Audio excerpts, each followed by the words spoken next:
Le gouverneur de région, accompagné d'une délégation lors de sa visite de courtoisie à la troupe artistique et culturelle de Kidal, avant son départ très imminent sur Tombouctou.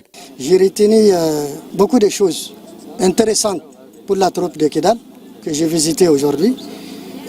D'abord, l'engagement de l'ensemble des femmes et des hommes qui composent la troupe. Les 2 préparatifs bien faits.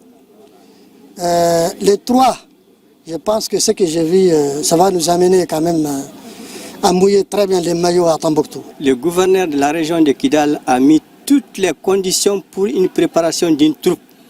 Et nous sommes à notre 22e jour d'internat. Donc je peux dire aujourd'hui que nous sommes prêts.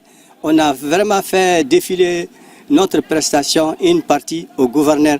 Je crois que lui-même il a apprécié le travail. Il a vraiment apprécié parce qu'il ne s'attendait pas à ça. 24 ans, je n'ai jamais vu une mobilisation pareille que le gouverneur a fait.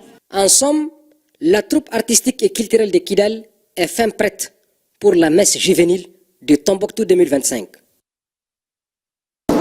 La troupe régionale de Koulikoro affûte ses armes pour une belle prestation à la Biennale artistique et culturelle Tombouctou 2025. Il y a longtemps, nous avons entamé les préparatifs et avant plusieurs régions. Moi, je peux dire que ce n'est pas la ville seulement. Ça fait à peu près 3 mois que je sillonne toutes les localités de la région de Koulikoro pour pouvoir dénicher les talents là où ils sont pour les amener et représenter notre région. C'est vraiment une mission, comme vous l'avez si bien dit.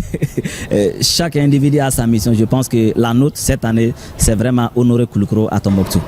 À travers ce que je viens de voir, je pense qu'il n'y a pas de place au doute en termes de résultats, en termes de bonnes places que nous avons toujours cherché. Cela dénote évidemment non seulement de l'engagement des directeurs régionaux, alors relevant du ministère de la Culture, mais également des directeurs des troupes et puis de la composition de la troupe artistique et culturelle. Nous avons mis en avant l'inclusivité. C'est l'ensemble des cercles qui ont pu fournir les artistes alors qui ont composé la troupe. Le gouverneur Sanogo invite les comédiens, artistes et encadrements à maintenir cette cadence. C'est le lieu également de remercier tout le monde, tous ceux-là qui ont contribué à ce que ce résultat soit. Ça ne devrait pas être une surprise parce que Koulikoro est reconnu comme étant le berceau de la culture mandingue. Donc de ce point de vue, aujourd'hui, Koulikoro part très rassuré. Inch'Allah, il y aura un bon résultat.